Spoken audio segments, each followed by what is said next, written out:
साल की सास।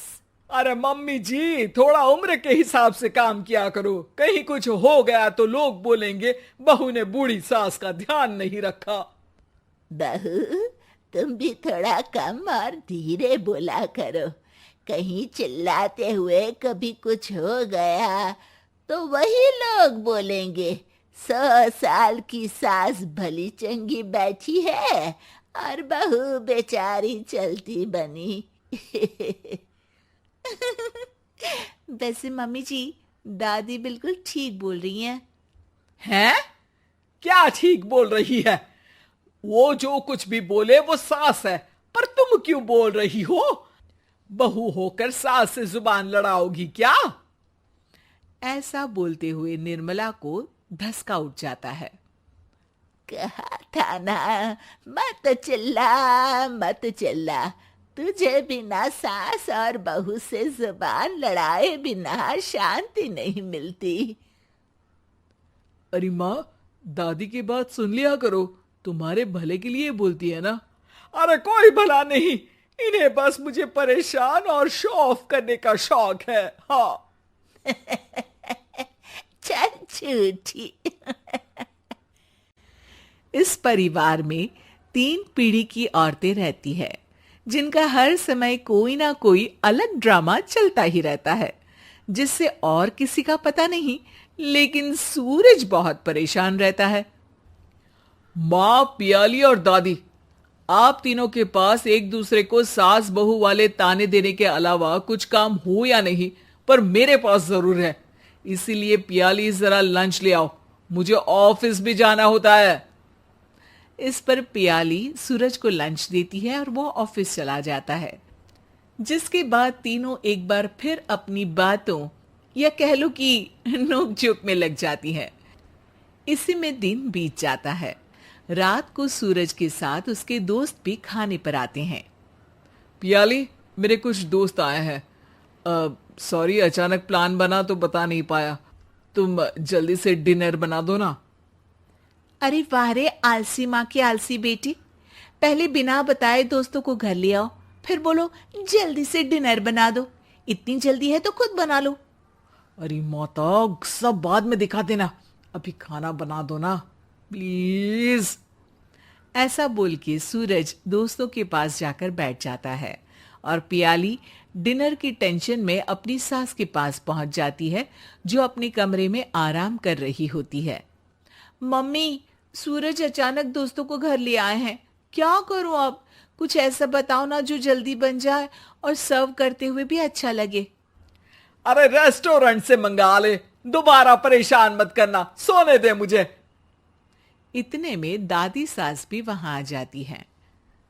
वाह, आलसी का आइडिया भी उसी की तरह बेकार है। कोरोना में बाहर से खाना मंगाएंगे। बहू, तुम सो ही जाओ, वही काम अच्छे से कर सकती हो। चल पियाली, मैं बताती हूँ क्या करना है।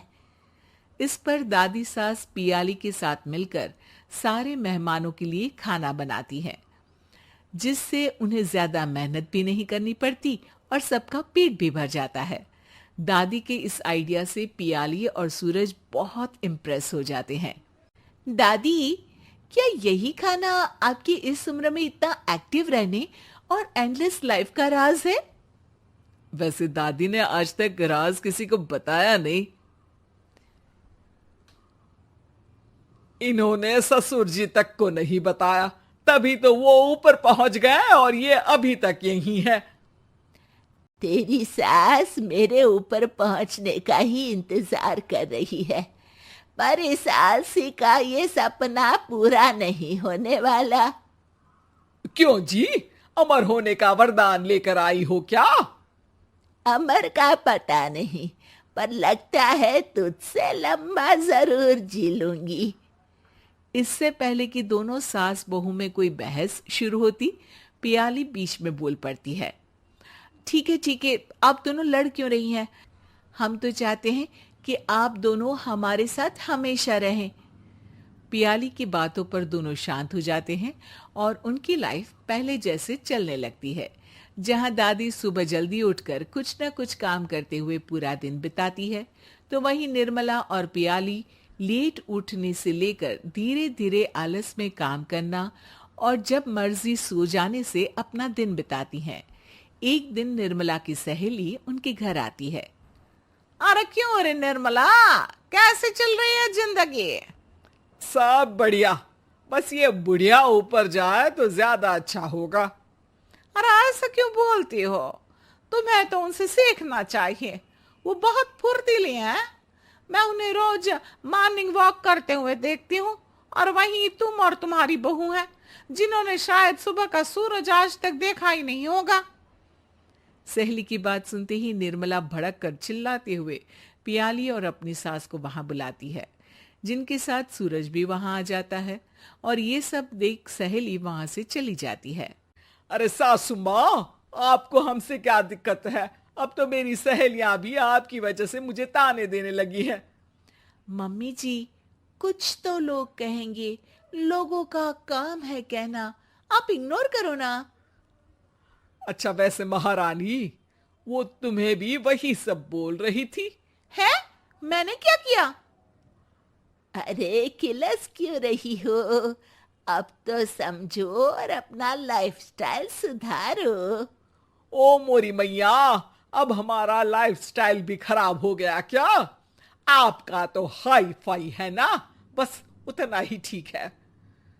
तुम लोग हमेशा पूछते हो ना कि मेरी इस उम्र और अभी भी इतने एक्टिव रहने का राज क्या है, तो वो ये लाइफ स्टाइल ही है जिसे हाई फाई नहीं पर सिंपल कहते हैं।